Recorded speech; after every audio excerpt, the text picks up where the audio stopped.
Are there additional representatives-elect in the chamber who wish to record their presence? If not, all time has expired. 433 representatives-elect have recorded their presence. A quorum is present. Credentials, regular and form, have been received showing the election of the Honorable Pablo Jose Hernandez Rivera as Resident Commissioner from the Commonwealth of Puerto Rico for a term of 4 years beginning January 3rd, 2025. The Honorable Eleanor Holmes Norton as Delegate from the District of Columbia. The Honorable James C. Moylan as Delegate from Guam. The Honorable Stacy E. Plaskett as Delegate from the Virgin Islands. The Honorable Amua Amada Coleman Radawagan as Delegate from American Samoa.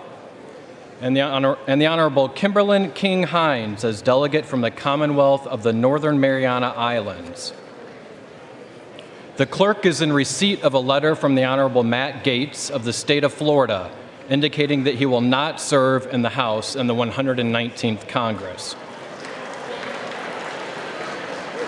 Without objection, the letters relating to his resignation will be printed in the record.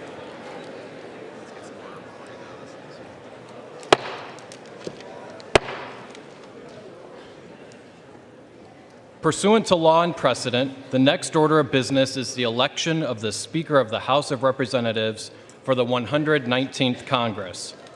Nominations are now in order. The clerk recognizes the gentlewoman from Michigan, Mrs. McLean. Yeah. Yeah.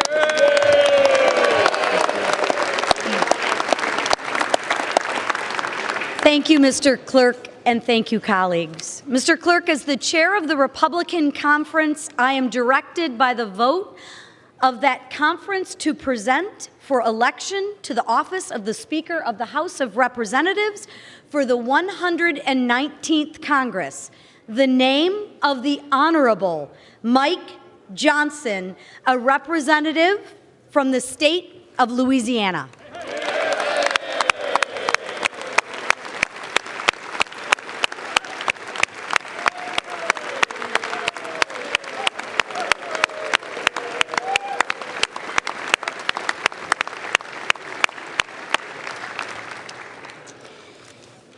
Welcome, everybody. I am optimistic about our future.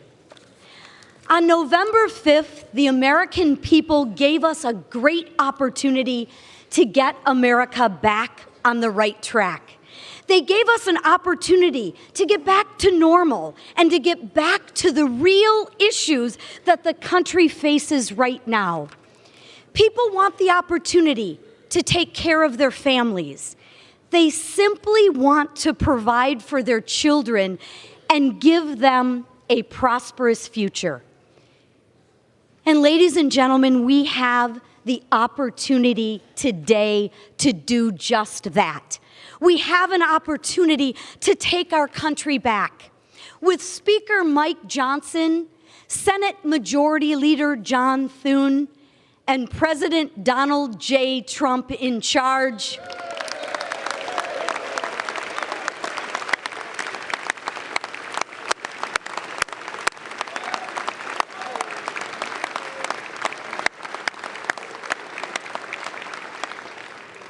we have the opportunity to put America first again.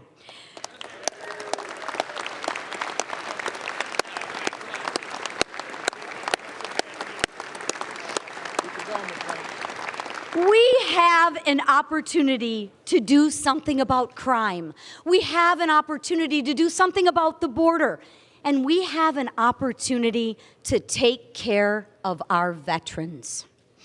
We, and every single member in this chamber, and those of you watching at home and on TV, should be looking forward, knowing that America will be respected again.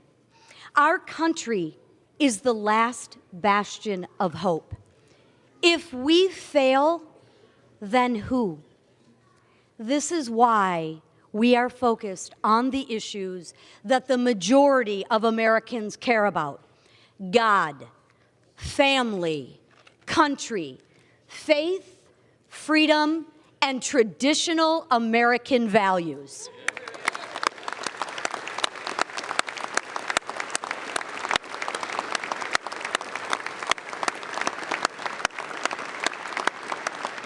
And we should be making it easier for people to achieve the American dream. Over 14 months ago, Mike Johnson took on a daunting task. No speaker is perfect, and no one will ever be. However, achieving perfection requires incremental gains and hard decisions along the way. None of us will get exactly what we want. The fundamental collective goal of this body is to make progress for the American people in which we represent. And we have done just that under Mike's leadership. We should be celebrating and building upon his efforts, our efforts. Mike has remained the same kind and caring person as he was before he assumed this role. He's an honest broker. He shows you his true beliefs at face value. He is steadfast in his values of faith, family, and love of this country. He knows our brightest days are still ahead of us, and I do too. I am hopeful for the next Congress. I am optimistic that we will focus on those issues that people truly care about. I know Mike will be an integral part of this country's comeback. He will lead us through another successful Republican majority. As chairwoman of the Unified House Republican Conference, I can say proudly that we are ready to govern.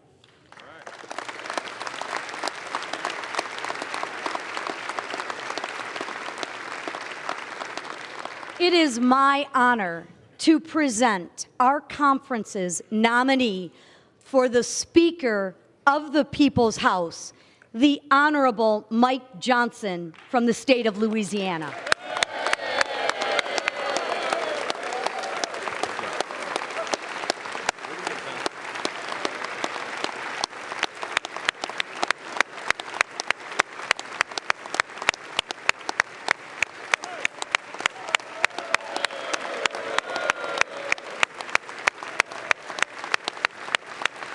Do I move?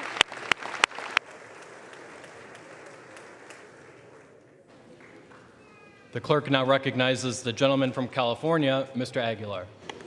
Thank you, Mr. Clerk.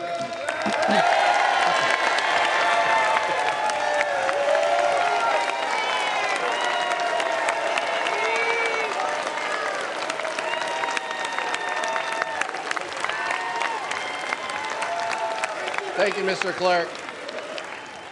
Thank you, Mr. Clerk. I've had a little bit of practice, and clearly my colleagues took notice. I rise to place a name in nomination, but first, I want to acknowledge my colleague from Michigan for her heartfelt and personal nominating speech. As someone who's given a few of these, I can say you served your conference well, Representative McLean.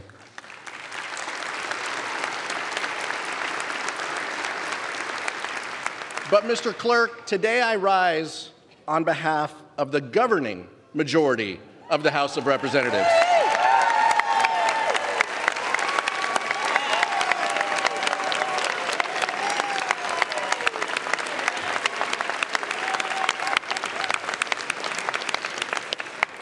The American people have sent a strong message that they want their elected leaders working together to tackle the affordability crisis. There is only one leader in this chamber with a track record of compromise, conviction, and compassion. There is only one leader who understands the needs of the working people and has lived the American dream himself and is committed to ensuring its promise for future generations. There is only one leader who knows how to negotiate a bipartisan deal and then stick to that deal.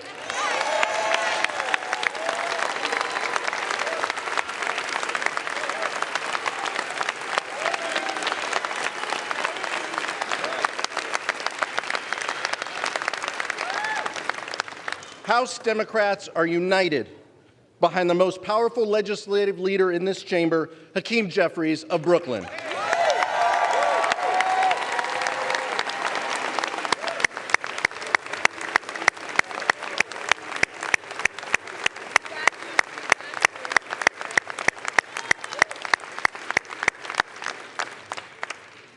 House Democrats, under the leadership of Hakeem Jeffries, are committed to bipartisanship and common sense solutions to America's most pressing challenges.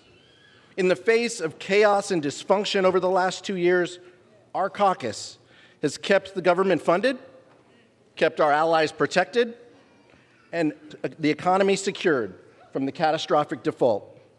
In the 119th Congress, we will work with the incoming administration to make life better, safer, and more affordable for working families. And the incoming administration must also recognize that while my colleagues on the other side of the aisle are divided, and while compromise remains a dirty word for so many, Congress won't be able to keep the lights on, let alone pass anything of substance, without the buy-in and blessing of House Democrats and Hakeem Jeffries.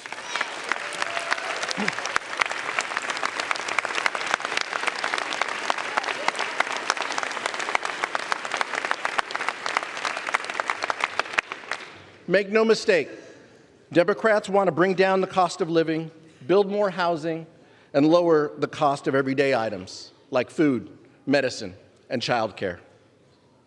Even as the extreme rhetoric rises in this chamber and in the public square, we will not stop advocating for the policies that do the most good for the most people. Because of Hakeem's leadership, we will never abandon our values or sacrifice our bedrock principles of freedom and democracy. When America's enemies abroad threatened our democratic ally, Ukraine, when terrorists attacked our strongest ally, Israel, it was Hakeem Jeffries and House Democrats who delivered the votes and stood tall for America's national security.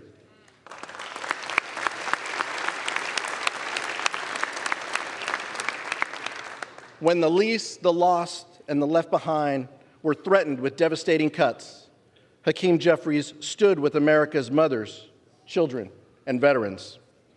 When the incoming administration wanted to raise the debt limit by trillions of dollars in order to finance tax cuts for the wealthy, the well-off, and the well-connected, leaving middle-class families to pay for the bill and leaving them high and dry, Hakeem Jeffries didn't just say no, he said, that's why there is only one true candidate today for Speaker.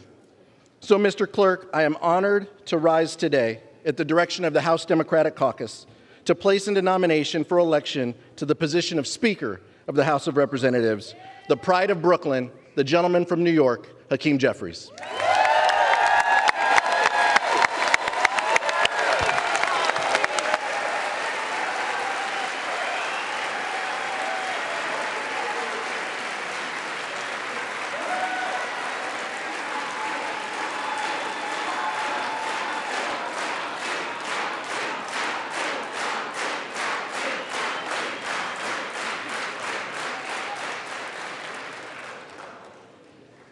The names of the Honorable Mike Johnson, a representative-elect from the state of Louisiana, and the Honorable Hakeem Jeffries, a representative-elect from the state of New York, have been placed in nomination. Are there further nominations? There being no further nominations, the clerk appoints the following tellers. The gentlewoman from North Carolina, Ms. Fox. The gentleman from New York, Mr. Morelli. The gentleman from Wisconsin, Mr. Stile. And the gentlewoman from California, Mrs. Torres. The tellers will come forward and take their seats at the desk in front of the Speaker's rostrum.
The roll now will be called, and those responding to their names will indicate by surname the nominee of their choosing.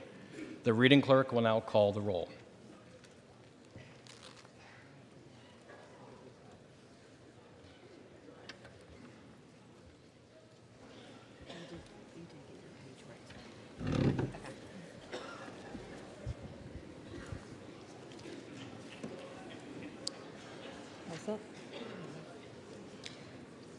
Adams. Jeffries. Halt. Johnson. Aguilar. Jeffries. Alford. Johnson. Allen.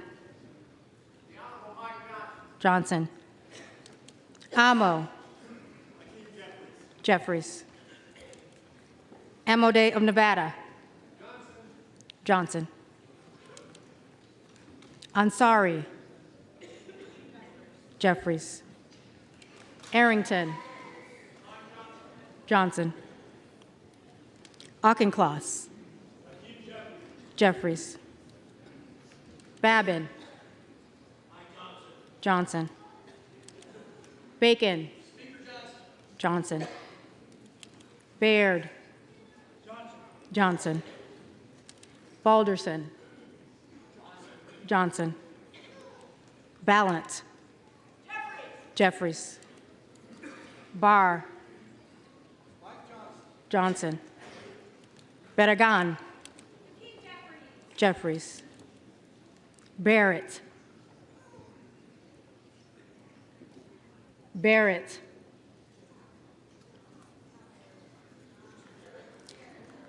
Baumgartner. Barrett Johnson.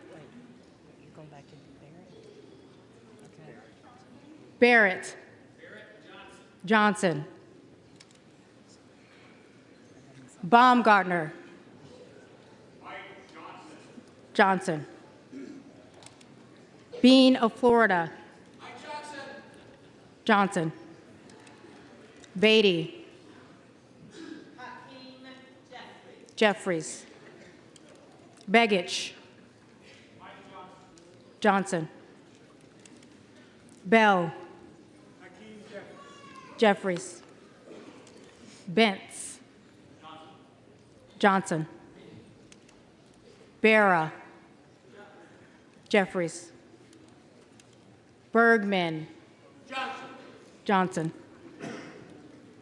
Beyer. Jeffries. Bice. Johnson. Biggs of Arizona. Biggs of Arizona.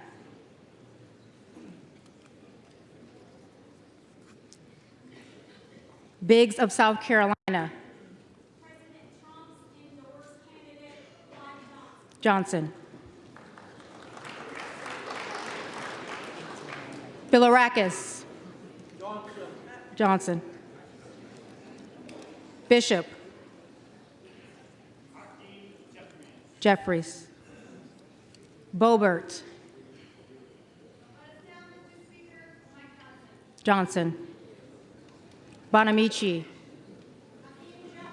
Jeffries. Bost. Johnson. Boyle of Pennsylvania. Jeffries. Brikeen. Johnson. Bresnahan. Johnson. Brown. Jeffries.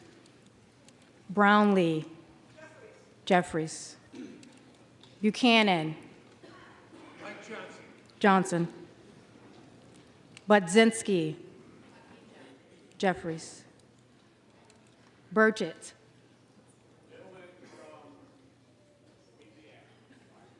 Johnson. Burleson. Johnson. Bynum. Jeffries. Calvert. Johnson. Kamick. Johnson. Carbajal. Jeffries. Carey. Johnson. Carson. Carson. Carter of Georgia. Mike Johnson. Johnson. Carter of Louisiana. Jeffries. Carter of Texas. Johnson. Kassar. Jeffries. Case. Jeffries.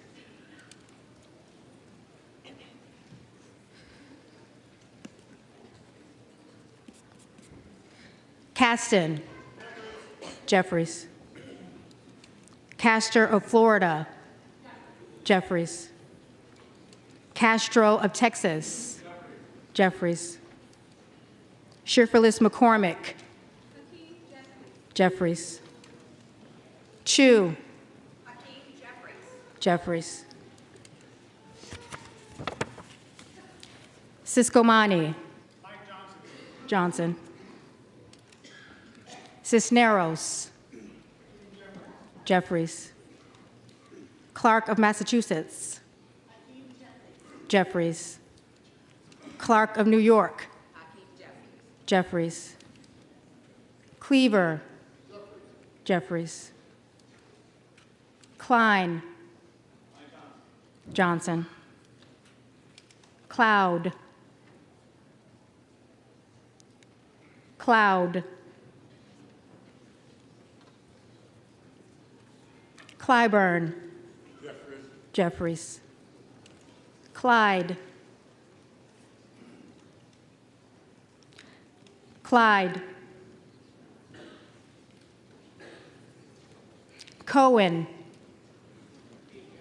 Jeffries. Cole. Johnson. Collins. Johnson. Comer. Johnson. Conaway. Jeffries. Connolly. Jeffries. Correa. Jeffries. Costa. Jeffries. Courtney. Jeffries. Craig.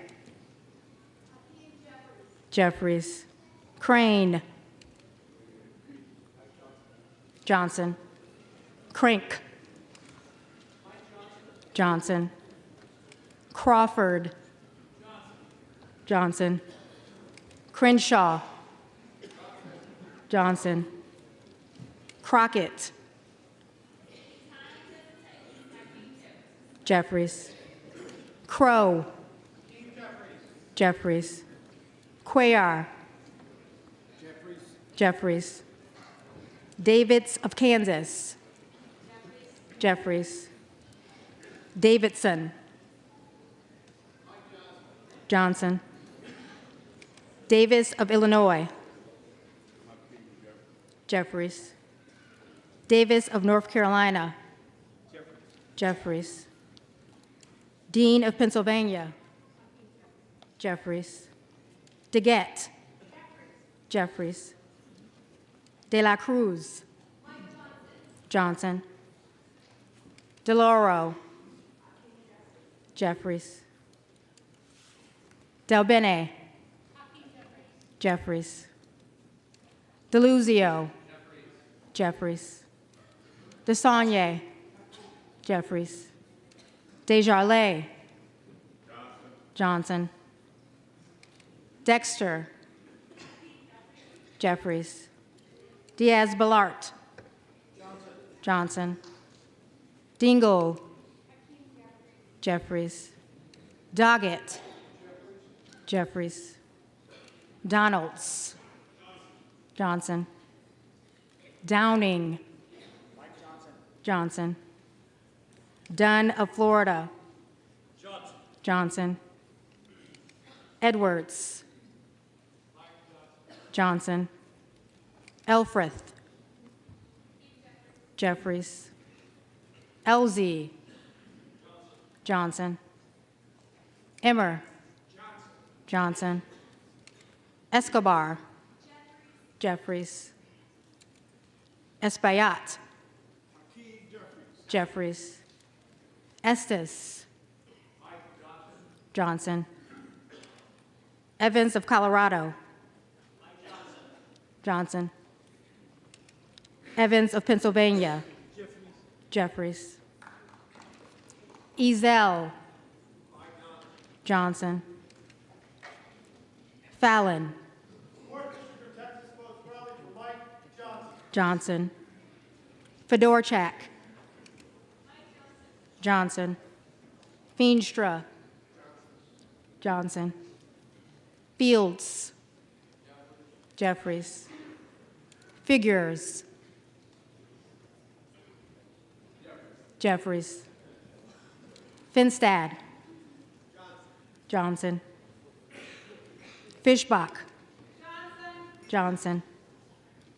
Fitzgerald. Johnson. Fitzpatrick.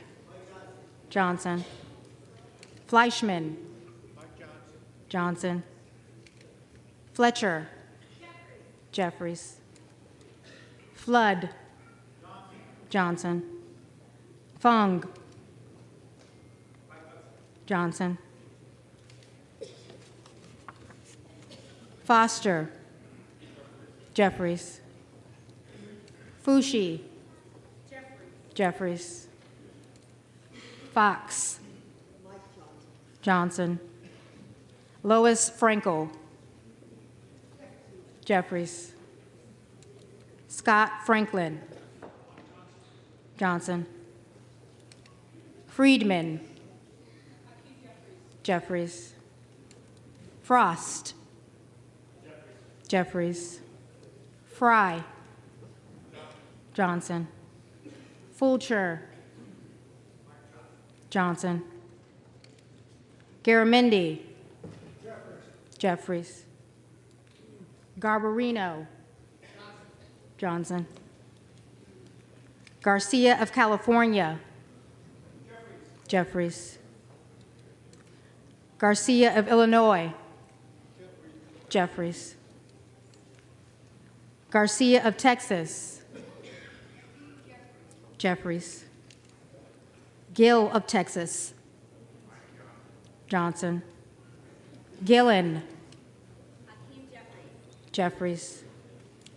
Jimenez. Johnson. Golden of Maine. Jeffries. Goldman of New York. Jeffries. Goldman of Texas. Johnson. Gomez. Jeffries. Tony Gonzalez. Johnson. Vicente Gonzalez. Jeffries. Gooden. Johnson. Goodlander. Jeffries. Gosar. Gosar. Gottheimer. Jeffries. Graves. Johnson. Gray. Jeffries. Green of Tennessee. Johnson. Green of Texas.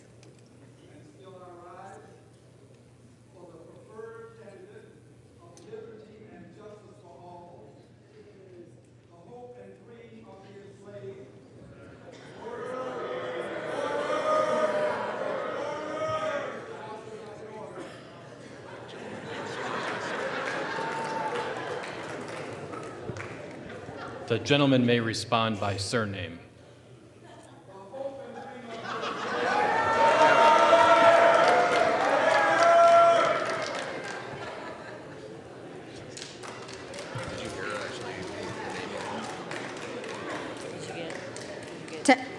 Green of Texas, Jeffries. Green of Georgia, Johnson. Griffith, Johnson. Grijalva, Jeffries. Grothman, Johnson. Guest, Johnson. Guthrie, Johnson. Hageman, Johnson. Hamadeh of Arizona, Johnson. Harder of California, Jeffries. Herodopoulos, Johnson. Harrigan, Johnson. Harris of Maryland. Harris of Maryland.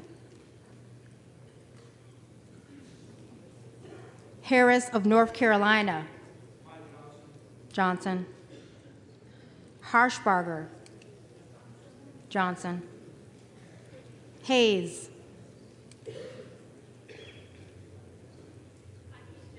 Jeffries. Hearn of Oklahoma, Johnson.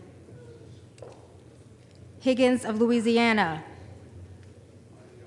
Johnson. Hill of Arkansas, Johnson. Himes, Jeffries. Henson, Johnson. Horsford, Jeffries. Houchin, Johnson. Houlihan, Jeffries. Hoyer, Jeffries. Hoyle of Oregon, Jeffries. Hudson, Johnson. Huffman, Jeffries. Huizinga, Johnson. Hunt, Johnson. Hurd of Colorado, Johnson. Issa, Johnson. Ivy, Jeffries. Jack, Johnson. Jackson of Illinois, Jeffries. Jackson of Texas, Johnson. Jacobs, Jeffries. James, Johnson. Jayapal, Jeffries. Jeffries, Jeffries.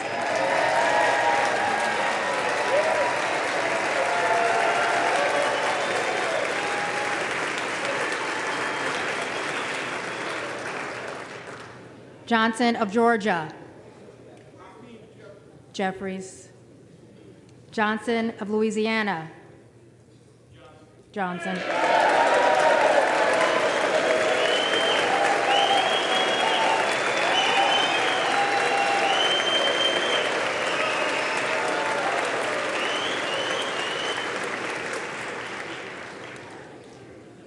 Johnson of South Dakota, Johnson. Johnson of Texas, Jeffries. Jordan, Johnson. Joyce of Ohio, Johnson. Joyce of Pennsylvania, Johnson. Kim Lager-Dove, Jeffries. Captor, Jeffries.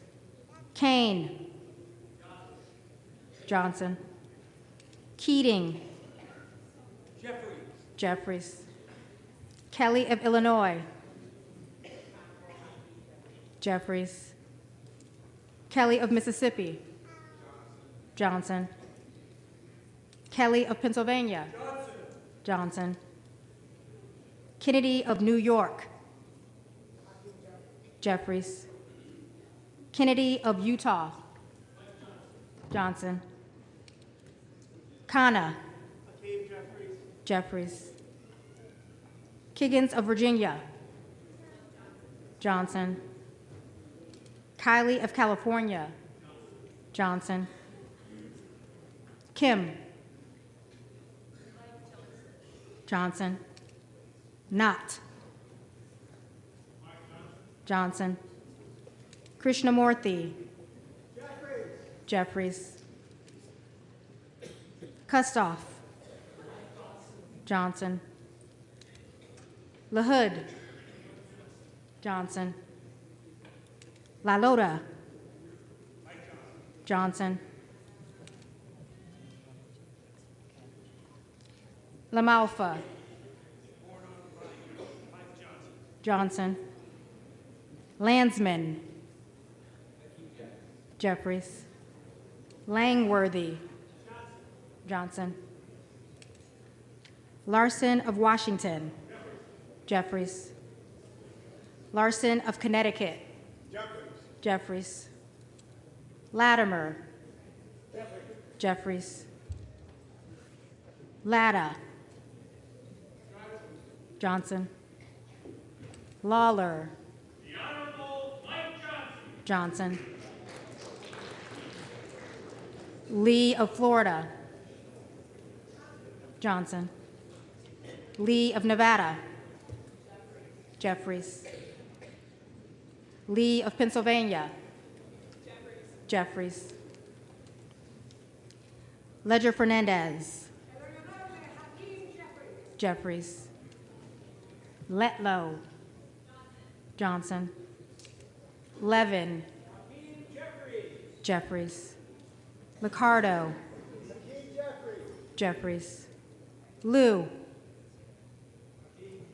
Jeffries. Lofgren. Jeffries. Loudermilk. Johnson. Lucas. Johnson. Luna.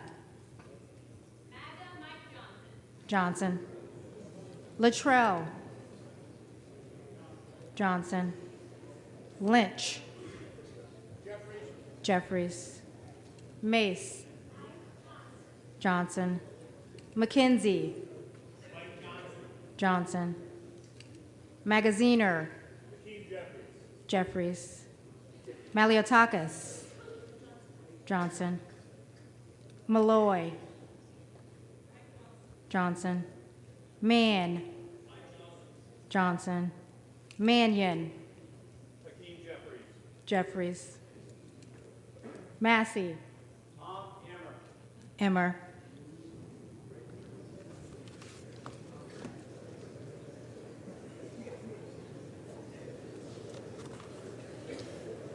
Mast. Johnson. Matsui. Jeffries. Macbeth. Jeffries. McBride. Jeffries. McCall. Johnson. McLean. Johnson. McLean Delaney.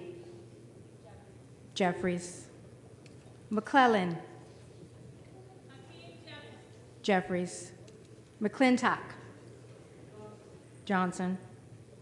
McCullum. Jeffries.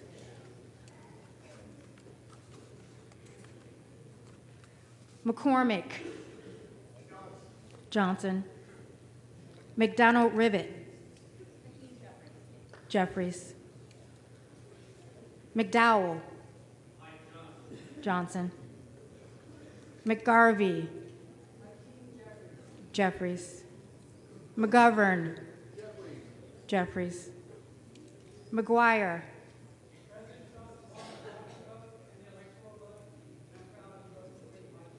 Johnson. McIver. Jeffries. Meeks. Jeffries. Menendez. Jeffries. Mang. Jeffries. Messmer. Johnson. Muser. Johnson. Mfume. Jeffries. Miller of Illinois. Johnson. Miller of Ohio. Johnson. Miller of West Virginia. Johnson. Miller Meeks. Johnson. Mills. Johnson. Min. Jeffries. Molinar. Johnson. Moore of Alabama. Johnson. Moore of North Carolina.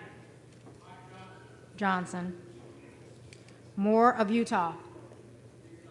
Johnson. Moore of Wisconsin. Jeffries. Moore of West Virginia. Johnson. Moran. Johnson. Morelli. Jeffries. Morrison. Jeffries. Moskowitz. Moskowitz. Jeffries. Moulton. Jeffries. Mervan. Jeffries. Mullen. Jeffries. Murphy. Johnson. Nadler. Jeffries. Neal. Jeffries. Nagoose. Jeffries. Nails. Johnson.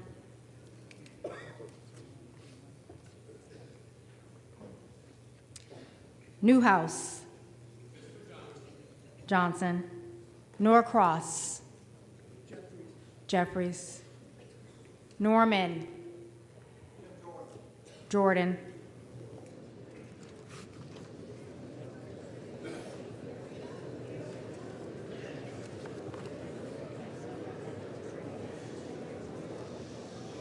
None of Iowa. Johnson. Obernolte. Johnson. Ocasio-Cortez. Jeffries. Ogles.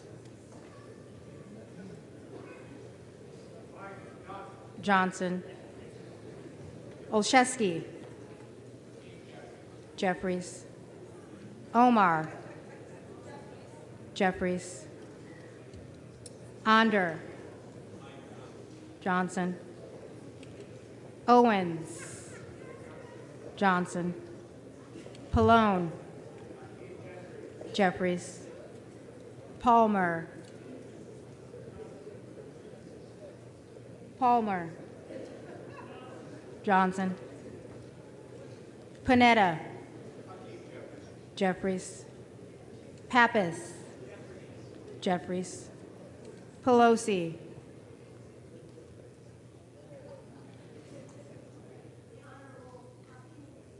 Jeffries.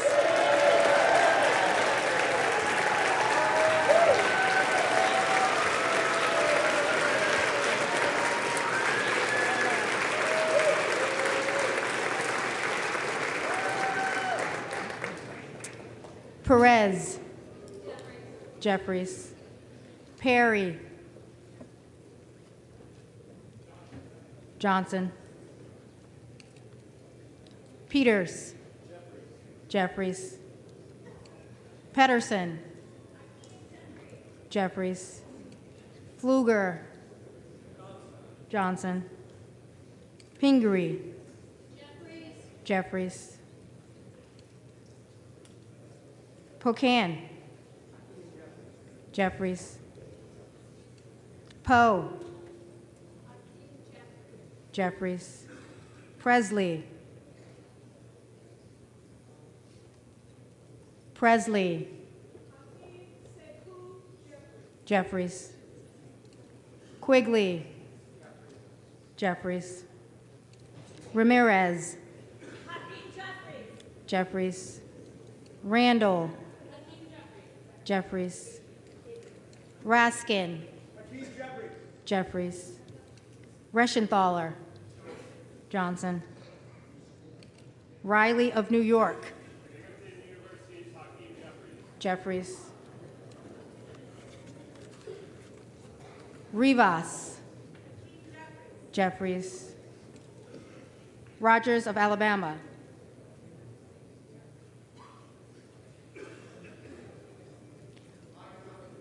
Johnson.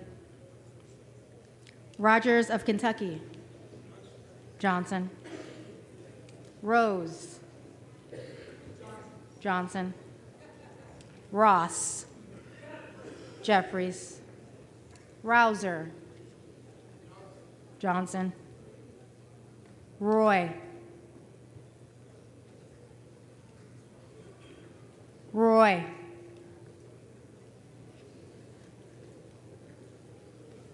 Ruiz.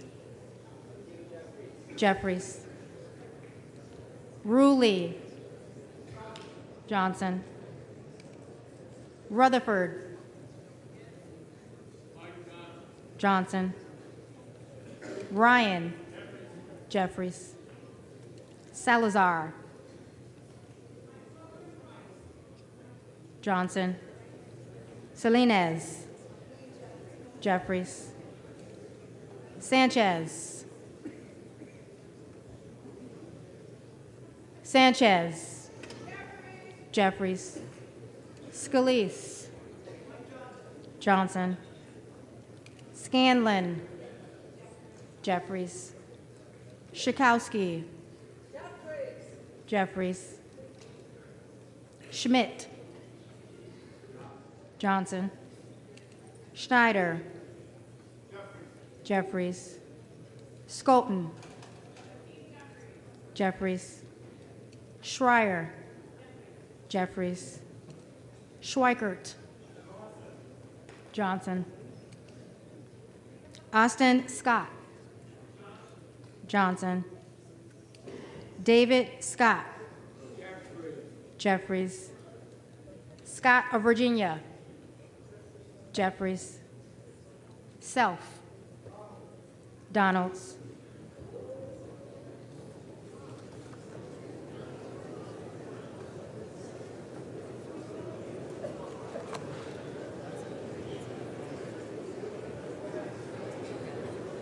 Sessions. Johnson. Sewell. Jeffries. Sherman. Jeffries. Sherrill. Jeffries. Shreve. Johnson. Simon. Simon. Jeffries. Simpson. Simpson. Johnson. Smith of Missouri. Johnson. Smith of Nebraska. Johnson. Smith of New Jersey. Johnson. Smith of Washington. Jeffries. Smucker. Johnson. Sorensen. Jeffries. Soto. Jeffries. Sparts. Sparts. Johnson. Stansbury. Jeffries. Stanton. Jeffries.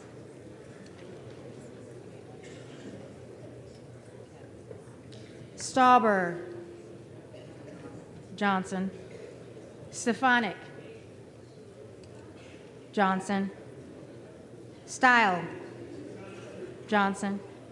Stubbe. Johnson. Stevens, Jeffries, Strickland, Jeffries, Strong, Johnson, Stutzman,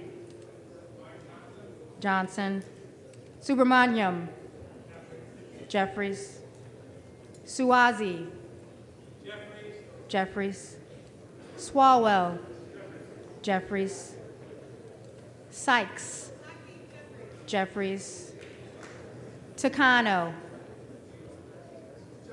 Jeffries, Taylor, Johnson, Tenney,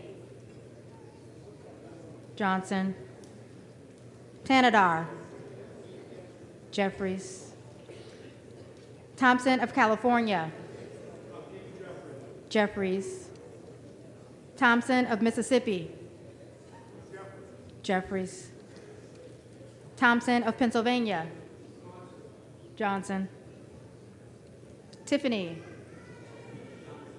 Johnson, Timmons, Johnson, Titus, Jeffries, Tlaib, Jeffries, Takuda, Jeffries, Tonko, Jeffries, Torres of California, Jeffries, Torres of New York, Jeffries, Trahan, Jeffries, Tran, Jeffries, Turner of Ohio, Johnson, Turner of Texas, Jeffries, Underwood, Jeffries, Valadeo, Johnson, Van Drew, Johnson, Van Dyne, Johnson, Van Orden, Johnson, Vargas, Jeffries, Vasquez, Jeffries, Vesey, Jeffries, Velasquez, Jeffries, Vindman, Jeffries, Wagner, Johnson, Wahlberg, Johnson, Waltz,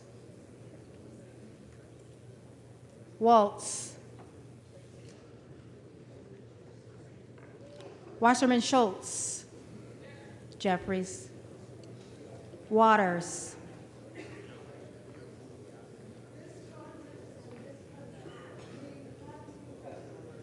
Jeffries, Watson Coleman, Jeffries, Weber of Texas,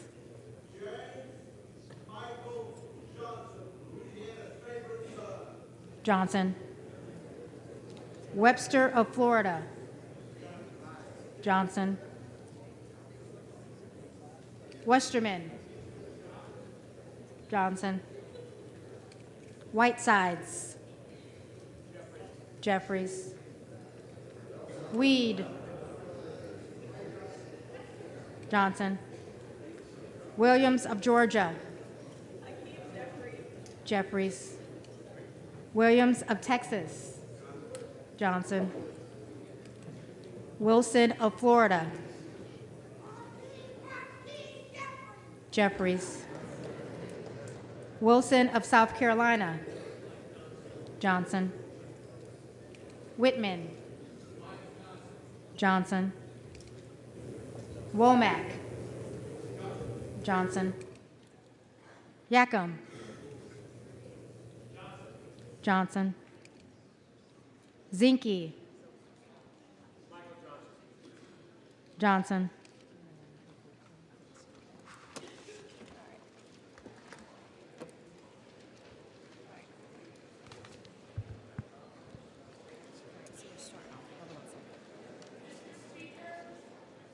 For what purpose does the gentlelady from the Virgin Islands seek recognition? Thank you, Mr. Speaker. I have a parliamentary inquiry. I note that the names of the representatives from the Americas, Samoa, Guam, Northern Mariana, Puerto Rico, the Virgin Islands, and the District of Columbia were not called, representing collectively 4 million Americans.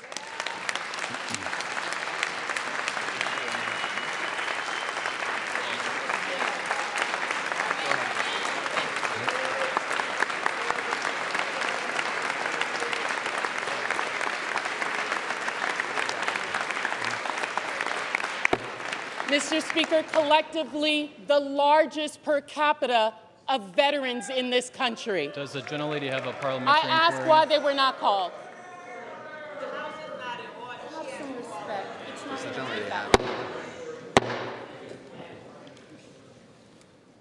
Gentlelady is recognized. I asked why they were not called from the parliamentarian, please. Delegates-elect and the resident commissioner-elect are not qualified to vote. Representatives-elect are the only individuals qualified to vote in the election of a speaker. As provided in Section 36 of the House Rules and Manual, the speaker is elected by a majority of the members-elect voting by surname. Thank you, Mr. Speaker. This body and this nation has a territories and a colonies problem.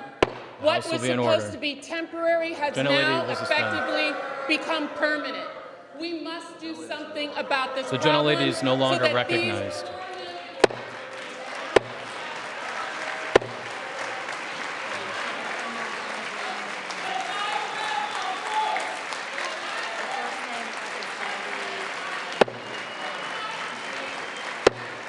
The House will be in order.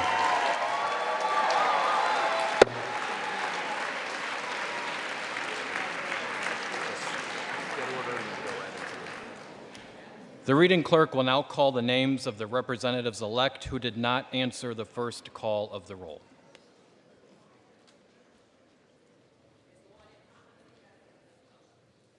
First one I have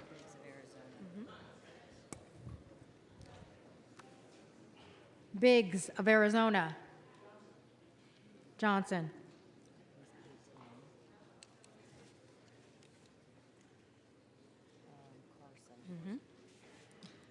Carson.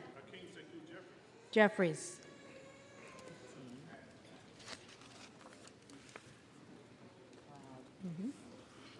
Cloud. Johnson.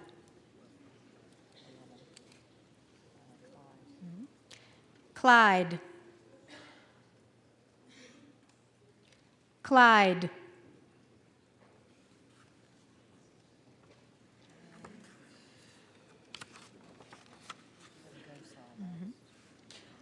Gosar. Gosar.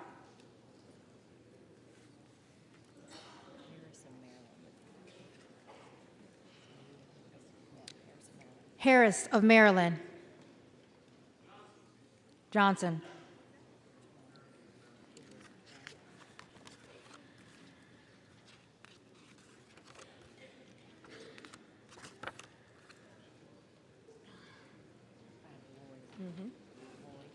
Roy.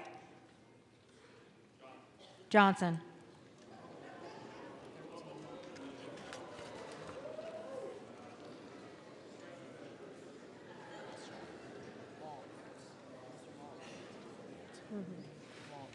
Waltz. Johnson.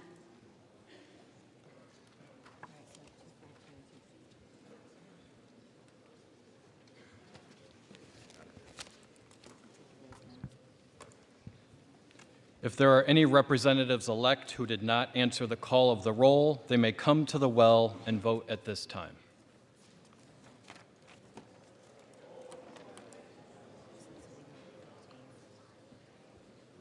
Just stand right there. Just say Clyde. Just say Clyde. Clyde.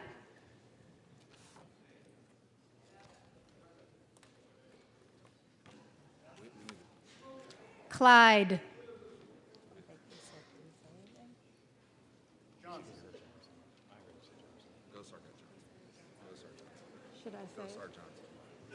Gosar, Johnson.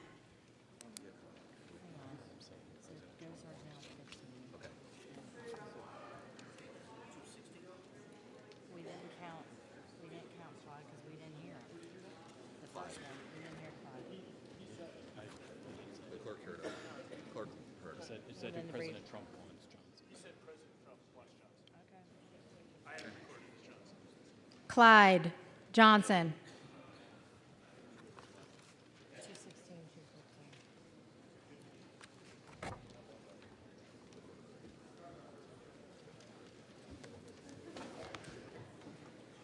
So what is that? Sorry.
The House will be in order.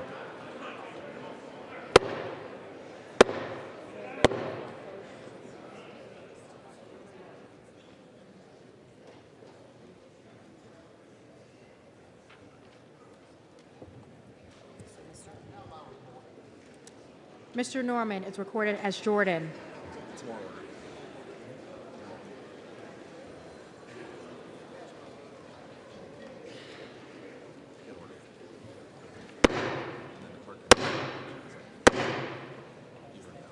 The House will be in order.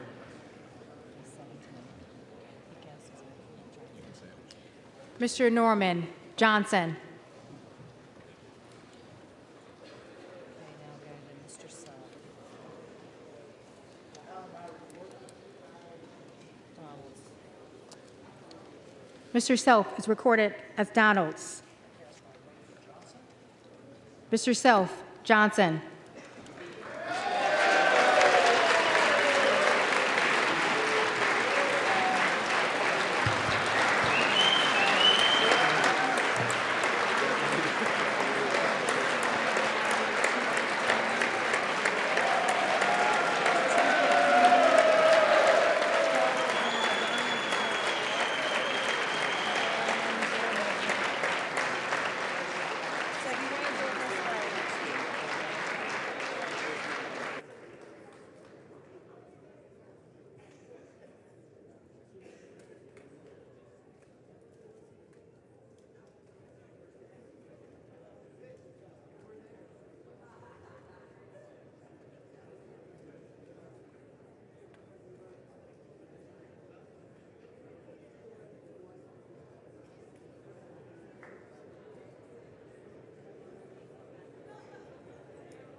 The tellers agree in their tallies that the total number of votes cast is 434, of which the Honorable Mike Johnson of the state of Louisiana has received 218.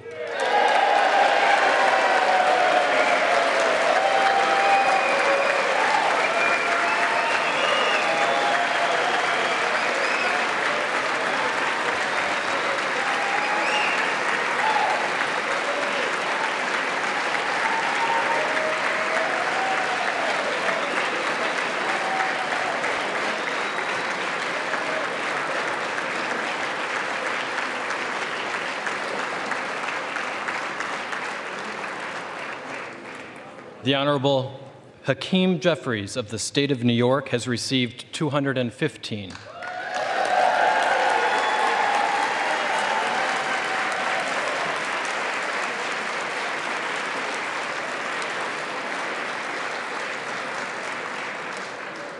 And the Honorable Tom Emmer of the State of Minnesota has received 1.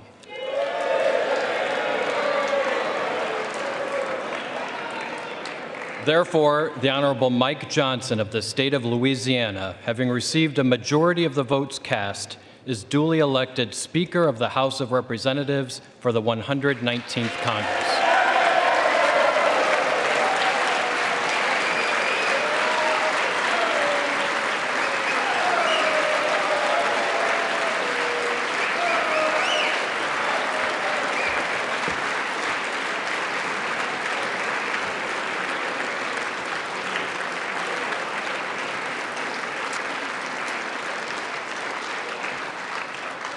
The clerk appoints the following committee to escort the Speaker-elect to the chair. The gentleman from Louisiana, Mr. Scalise. The gentleman from New York, Mr. Jeffries. The gentleman from Minnesota, Mr. Emmer. The gentlewoman from Massachusetts, Ms. Clark. The gentlewoman from Michigan, Mrs. McLean. The gentleman from California, Mr. Aguilar. The gentleman from North Carolina, Mr. Hudson. The gentleman from California, Mr. Liu. The gentleman from Oklahoma, Mr. Hearn. The gentleman from Colorado, Mr. Neguse. The gentleman from Utah, Mr. Moore. The gentlewoman from Washington, Ms. Delbene. The gentlewoman from Indiana, Mrs. Houchin. The gentleman from New York, Mr. Morelli. The gentleman from Pennsylvania, Mr. Reschenthaler. The gentlewoman from Michigan, Mrs. Dingell. And the members of the Louisiana delegation, Mr. Higgins, Ms. Letlow, Mr. Carter, and Mr. Fields. The committee will retire from the chamber to escort the Speaker-elect to the chair.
Speaker-elect Mike Johnson from the state of Louisiana.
Ready?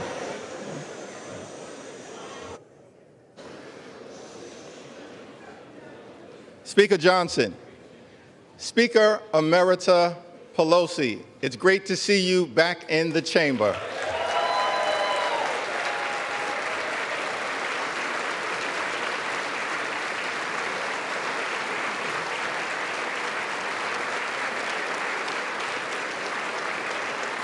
Whip Clark, Chairman Aguilar, thank you for your kind and generous words of nomination. To my colleagues in government, new members of Congress, families, friends, all those assembled. It's a high honor and a distinct privilege to welcome you to the People's House and the 119th Congress.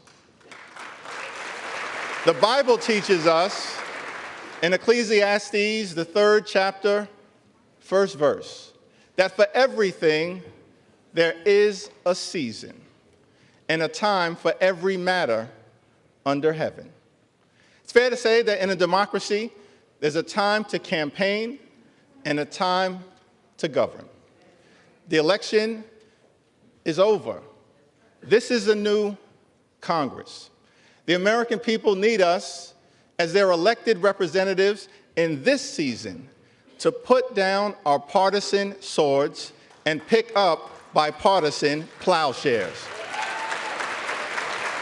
It's time for us to come together, not as Democrats or Republicans, but as Americans, to get things done for the people.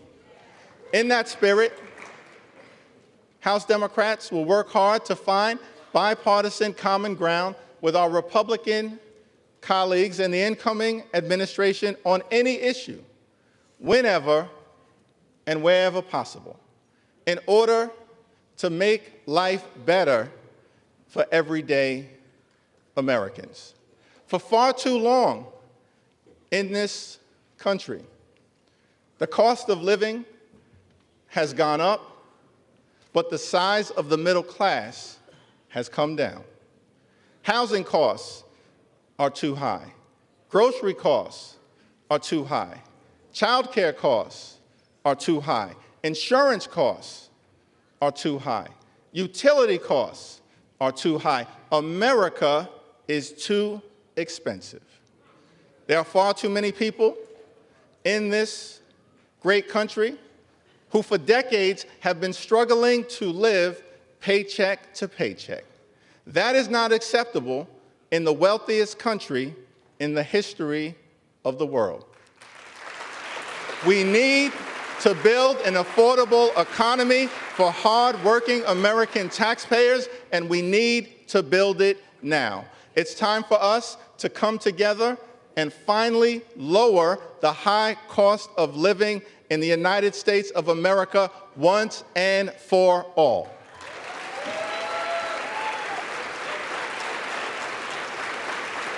And we will work with anyone of any party to get that done. We will work with anyone to secure our borders, and we will work with anyone to fix our broken immigration system in a comprehensive and bipartisan manner.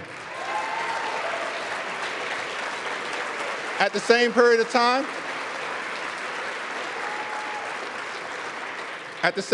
time, we will push back against far-right extremism whenever necessary. So let me be clear. Social Security and Medicare are not entitlement programs. They are earned benefits. Hard-working American taxpayers pay in to Social Security and Medicare every day, every week, every month, every year throughout their entire adult life. They've earned those benefits, worked hard for those benefits, and deserve those benefits. So as Democrats, our promise to the American people is that we will fight hard to make sure that no one in this town takes away Social Security or Medicare from the American people. Not now, not ever. No means never.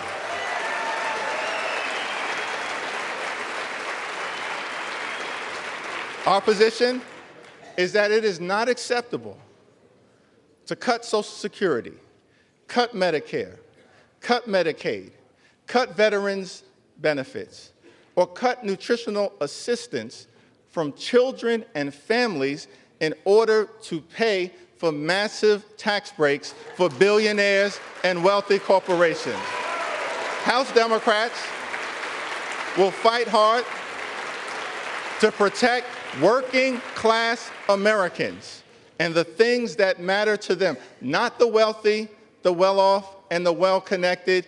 Keep your hands off Social Security and Medicare.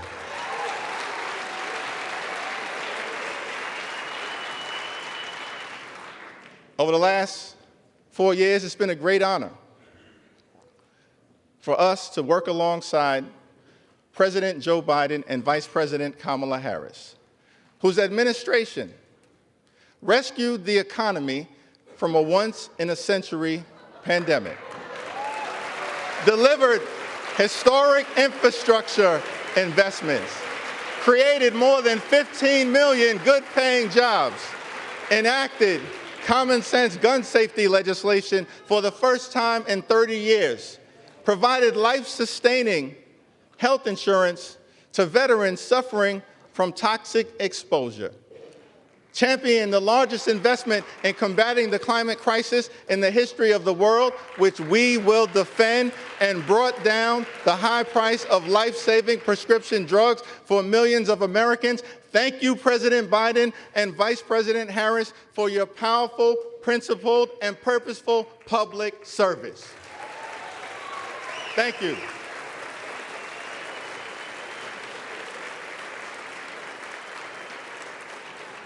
Two months ago, the American people elected Donald Trump as the 47th President of the United States of America.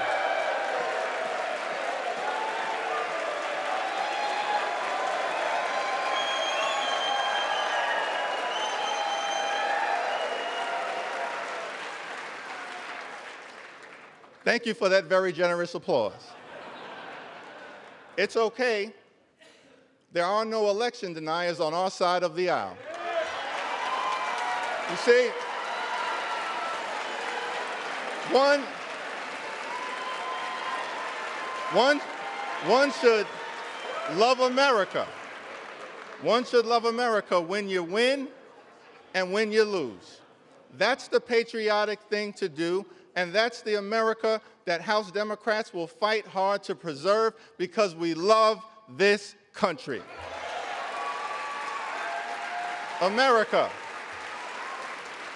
is bigger than any one campaign, any one election, or any one individual. America, the land of the free and the home of the brave. Let us never forget that our country is free, not simply because we are strong. America is strong because we are free. That freedom is now under assault. There are some in this country who apparently believe that the freedom of economic opportunity that made them wealthy should not apply to everyone else. Our message to that crowd is simple. Democrats will never abandon the long walk toward freedom. We will fight hard to defend the freedom of opportunity that makes the American dream possible. We will fight hard for the freedom to vote and to fight for a government of the people, by the people, and for the people. We will fight for the freedom to organize and join a union of your choice. We will fight to defend the free enterprise system, but work hard to make sure that it actually works for working class Americans. And we will always defend a woman's freedom to make her own reproductive health care decisions. America promises one nation under God, indivisible, with liberty and justice for all. That's the America House Democrats will fight hard to preserve. God bless you. God bless the House of Representatives. May God continue to bless the United States of America.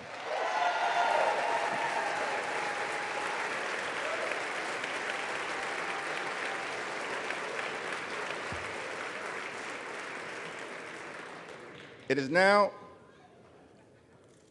my responsibility to present the gavel to the gentleman from the great state of Louisiana, the son of a firefighter, a God-fearing man, a husband, and a loving father of four, the 56th Speaker of the United States House of Representatives, the Honorable Mike Johnson.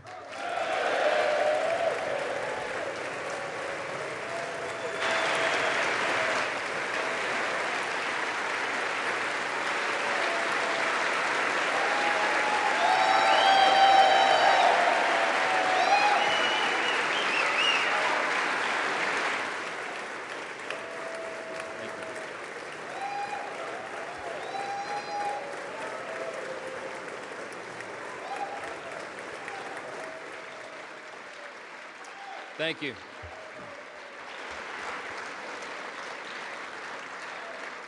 Thank you so much. Thank you, Leader Jeffries, all of our treasured colleagues here in the House. I'm grateful for this nomination. I'm grateful for this election, for the confidence this chamber has placed in me. It is the great honor of my life to serve this body with all of you. Of course, these are difficult days in our home state of Louisiana, where I come from. We all know about the terrorist attack in New Orleans, and it's really shaken our state. People are reeling from that attack. It took the lives of 14 innocent people, and it injured dozens more. And I wanted to begin appropriately today. If we could, I'd ask you all to join me in a moment of silence for the victims of this horrific act.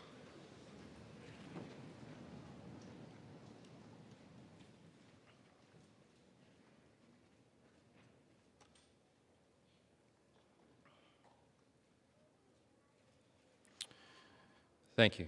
Thank you for that.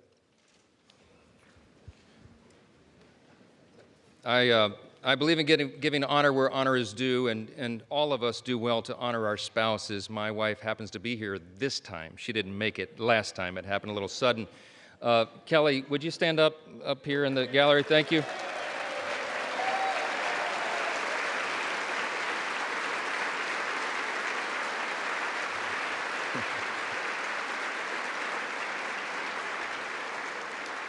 And we have our 4 children here, Hannah, Abby, Jack, and Will. We all stand up just really quickly. Come on.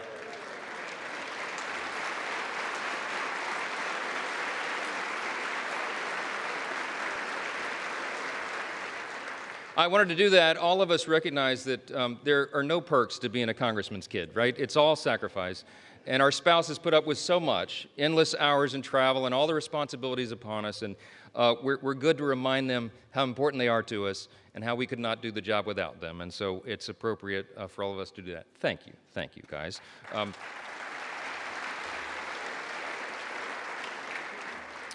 This is a momentous time in the nation of the history of our nation. It really is. And as members of the 119th Congress, we are stewards of the great American Revolution that began almost exactly now 250 years ago, 1775 and 1776. It will fall at the time of this Congress, the great anniversary. And in these 2.5 centuries, we've been reminded repeatedly that freedom is never free. And we have stood tall as the greatest nation on the face of the earth. It is without debate. We are the freest, the most powerful, most benevolent nation that has ever been in the history of the world. And it's not by happenstance.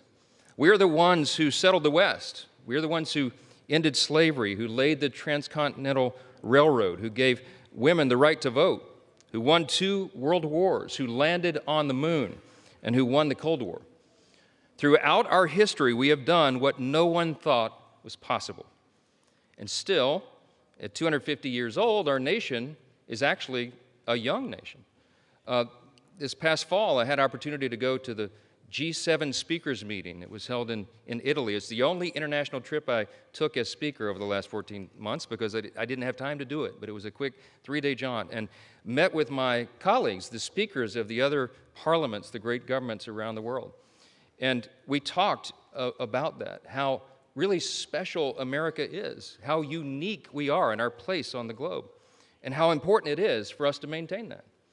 And as I talked to these colleagues from around the world, I thought, our closest allies, who recognize how important we are, how important this body, this House is, I thought about how is it that such a young country has become so exceptional, so singular in its importance, that today stands as the world's leader in liberty and the economy and culture. 100 years ago, President Calvin Coolidge answered that very question in his inaugural address. It was March of 100 years ago, exactly almost. He said this: "We best serve our own country and most successfully discharge our obligations to humanity by continuing to be openly and candidly, intensely and scrupulously American." I love that. I love that. Today, yeah, that's right. That's an applause line.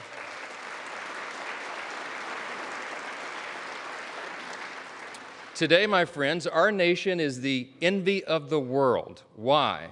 Because we have been marked by a spirit and a people who are explicitly that. We are explicitly American. We don't try to be like other nations, and we recognize that a strong America is good for the entire world. And everybody around the globe knows that. That's right.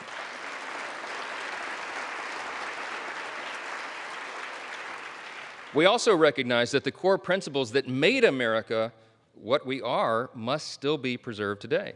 The principles, I call them the 7 core principles of American conservatism, but it's really the 7 core principles of the nation itself.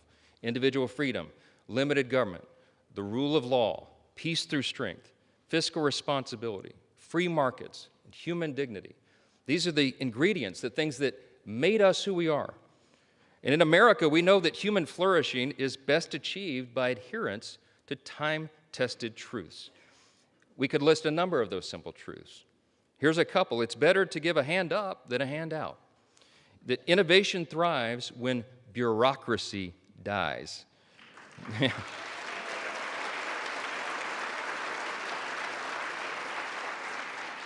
The simple truth that it is parents and families and not administrators that must be in charge of their children's education.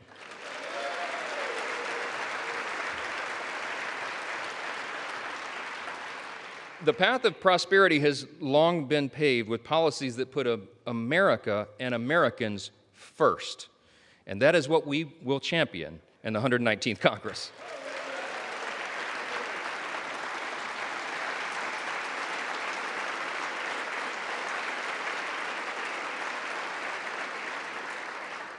We have a mandate, and that was shown in the election cycle. The people want an America First agenda. They do. Sadly, for the past 4 years of divided government, too many politicians in Washington have done the opposite. Open borders and overregulation have destroyed our cities and stifled innovation.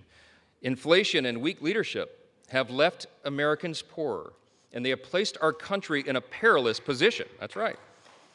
But in recent months, we've witnessed something happening, something that's really remarkable, a political moment in our modern history, a groundswell of Americans from every state, race, and religion who now demand that we put the interest of Americans first again, and we will, and we will.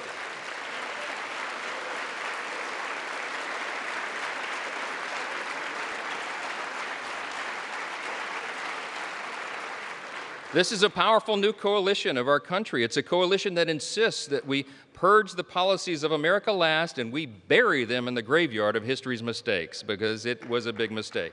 To that end, this Congress will renounce the status quo and we will listen to the voices of the people. We will act quickly and we will start by defending our nation's borders. That's the #1 priority. Yes.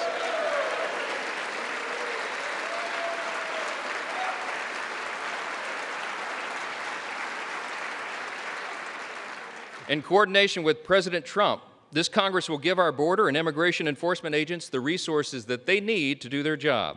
We will secure the border, we will deport dangerous, criminal, illegal aliens, and finally finish building the border wall.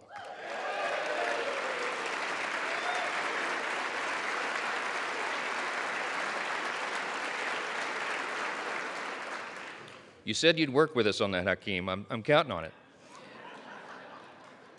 After 4 years of high inflation, we have a big agenda. We have a lot to do, and we can do it in a bipartisan fashion. We can fight high inflation, and we must. We'll give relief to Americans, and we'll extend the Trump tax cuts.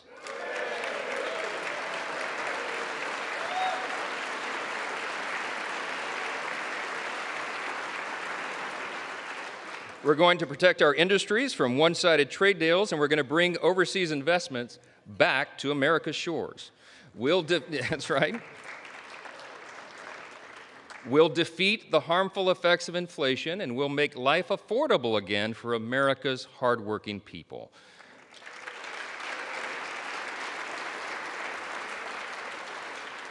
As leaders of a nation with vast natural resources that God has blessed us with, it is our duty to restore America's energy dominance, and that's what we'll do.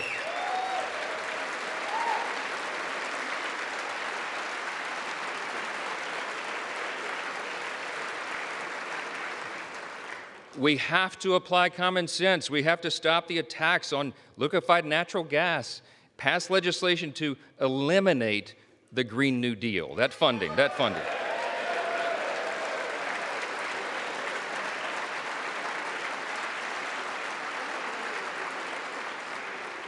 We're going to expedite new drilling permits. We're going to save the jobs of our auto manufacturers, and we're going to do that by ending the ridiculous EV mandates.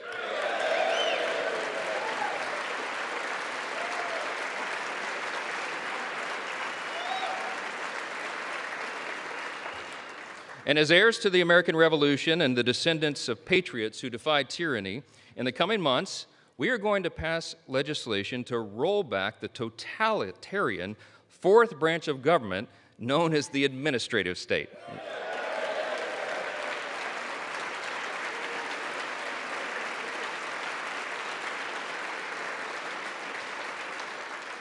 We're going to drastically cut back the size and scope of government. We're going to return the power back to the people.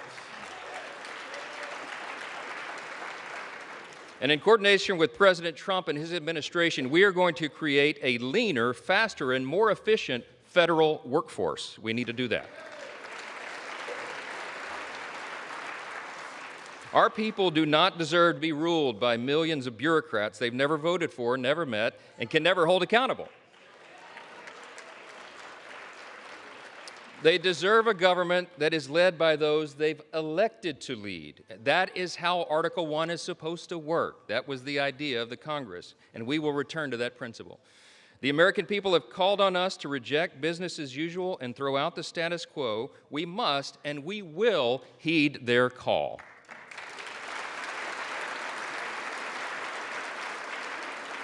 This is especially important as it comes to our nation's military. For too long, the Washington establishment has sought to appease and accommodate our nation's adversaries.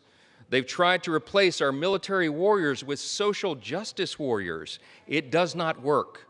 And while we're still the most powerful fighting force in the history of the world, by God's grace, the same establishment has eroded the capacities of our Army and Navy and diminished the readiness of our Air Force. We have to put an end to this madness.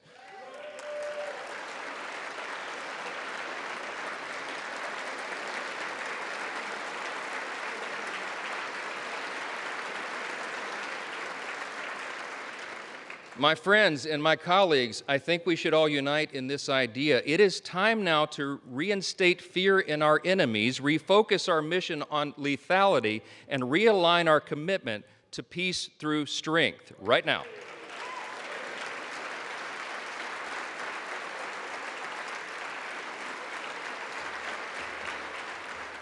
We have to prioritize the things that matter most. We have to make adequate investments in defense.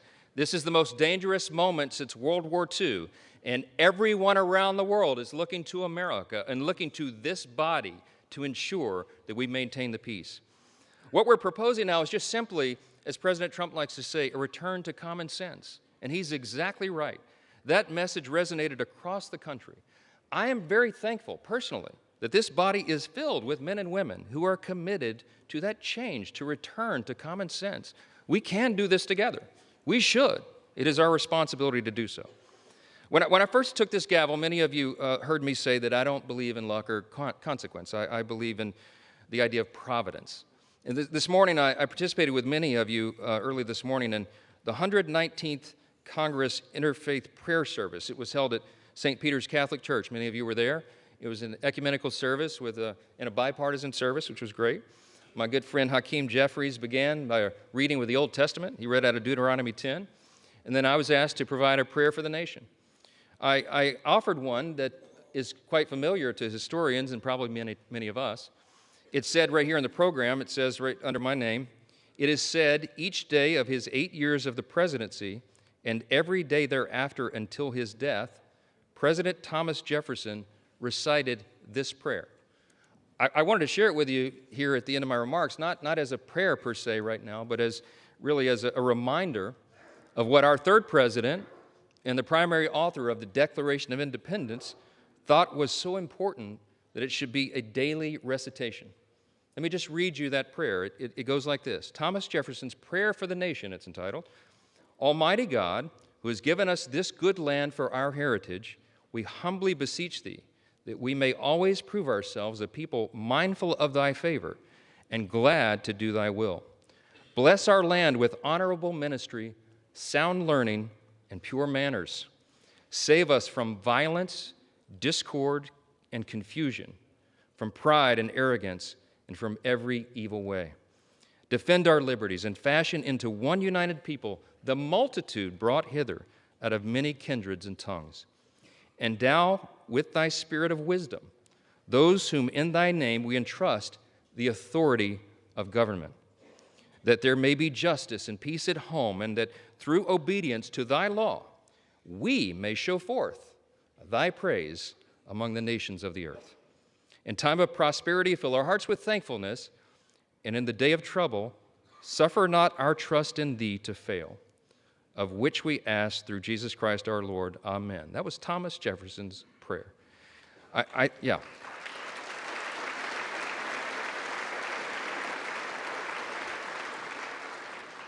Suffer not our trust in thee to fail. We will not fail. We cannot fail. We are all in this together. Our nation is counting on us to band together and solve these problems and get this done. I've said before that I believe God has elevated each one of you, that's just my belief, to your positions of leadership. And it's an act of providence that you've all been placed in your specific roles in this specific moment at this historic time, at the 250-year inflection point of the greatest nation in the history of the world. It is no small thing. We're also witnesses to the providence that spared our incoming president, President Trump, from the assassin's bullet, remarkable as that was, and to the new coalition of Americans that has risen from every creed, color, and cul-de-sac who want us to put America first. Our people are asking for a thriving economy and a rebuilt middle class and strong borders and a strong military, and we can deliver that. See, these objectives and these aims don't have an R or a D behind them. They have a USA. That's what we're about.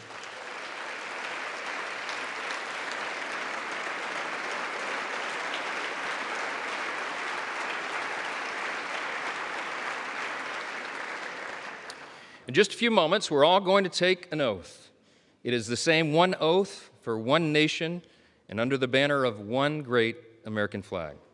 This is an opportunity for us to protect our shared American heritage, to maintain the conditions needed for self-government, and to defend what Hakeem said earlier, the rights to life, liberty, and the pursuit of happiness.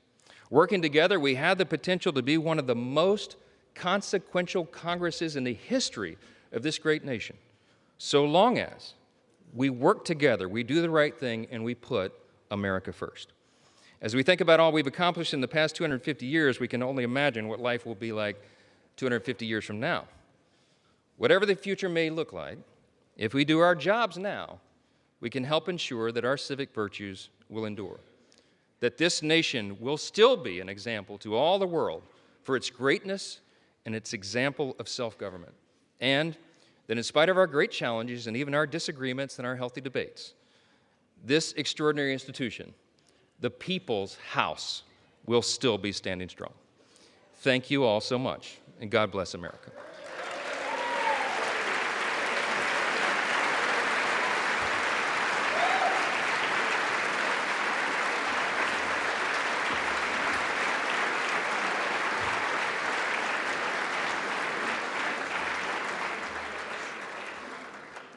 So as the sequence of events requires, I am now ready to take the oath of office.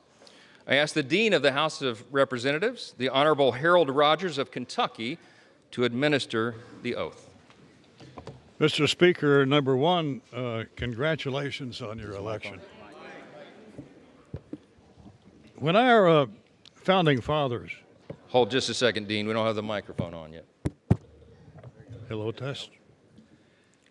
Today we celebrate our shared American self-rule. When our founding fathers rejected calls for an American king and chose a bold and innovative government of self-rule, it was met by opposition, understandably, by the world's kings. They said, "You can't govern yourself. You need a king to direct the country." They said, "It's only a dream, self-rule." The founding fathers said, "You're right. It's the American dream." And thus our founders said that we should move on our own with our own leadership. The Speaker of the House is the critical protector and promoter of self-rule, the keeper of the dream, if you will. And we've elected this man from Louisiana to carry on our bold experiment in democracy and self-rule. So, sir, if you're ready to assume this awesome responsibility, please raise your right hand. Do you solemnly swear that you will support and defend the Constitution of the United States against all enemies, foreign and domestic, that you will bear true faith and allegiance to the same, that you take this obligation freely, that you take this obligation without any mental reservation or purpose of evasion, and that you will well and faithfully discharge the duties of the office on which you're about to enter, so help you God. I do. Congratulations, Mr. Speaker.